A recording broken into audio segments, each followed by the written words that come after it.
Hey, what's up guys? So we're here at UCM showroom. I'm Josh, sales consultant of UCM ATV Motors. Dito tayo ngayon para pakita sa inyo yung Linhai TR-Con 400 color gray or battleship gray.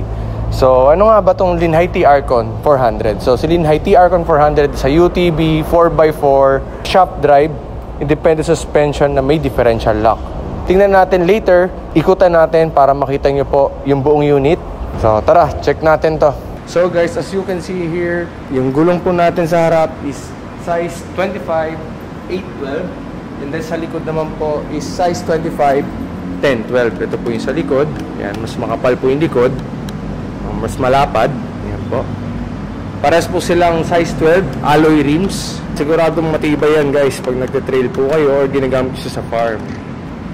This is a water-cooled engine. So naka-radiator po siya, may fan po siya. Ayan yung radiator kung nakikita nyo. So maganda siya pang long drive. Di basta-basta siya nag-overheat. Basta bantayan po natin ang coolant pag naka-water cooled po tayo para maiwasan po natin yung overheat.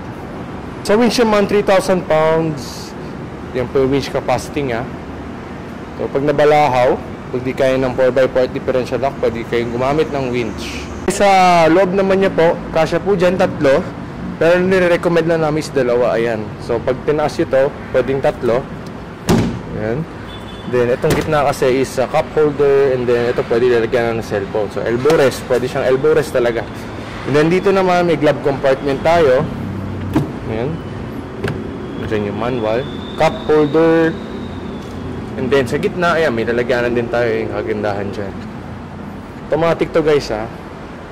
Ayan po. So, sa likod, damping. Manual damping. Kagandahan dito, lahat po yan nabababa. Ayan. Every side, nababa po siya.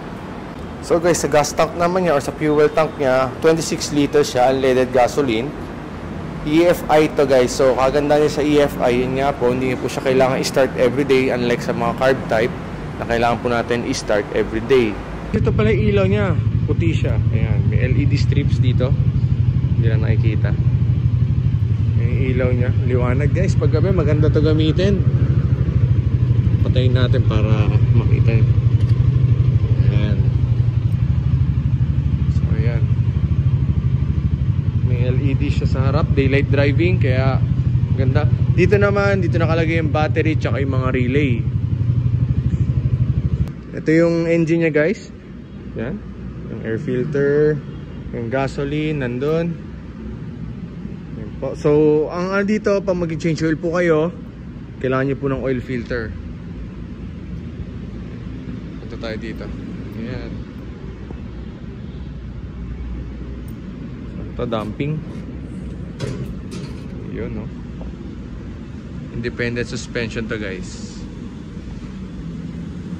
So far sa lahat ng nabenta ko TR-Con 400, magandang review nila. Bukod sa 4x4 na branded pa, tibay pa. Linhai yan syempre. So yan ang ano nga, yung pintuan.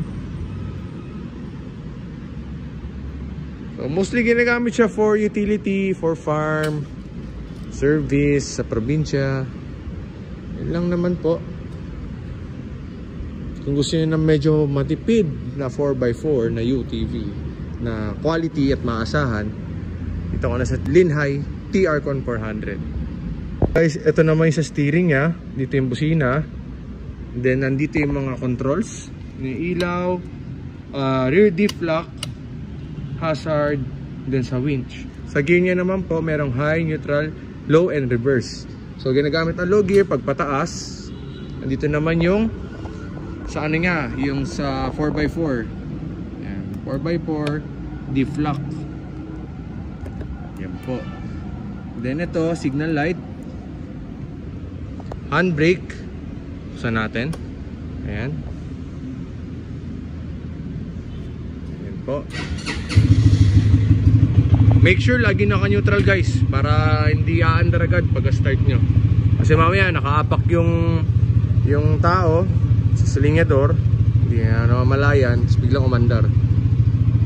So, ang advice ko sa inyo guys, pag ino-open nyo, hayaan nyo lang muna bumaba yung minor pagka-open para hindi siya parang kumakadyot kasi masisira yung transmission nyo pag ganun mangyayari. So that's it guys. That's our Linhai TRCon 400 4x4 UTV. So if you want to visit our showroom, 8 E. Rodriguez Jr. Avenue, C5 Libis, Quezon City, sa Waste po. UCM Group of Companies, open po kami 8 to 5 every day, Monday to Sunday. Again, Linhai TRCon 400. Kung gusto niyo pong makita ng actual, visit na lang po kayo. Hanapin niyo po ako. Ako si Josh. See you around po. See you!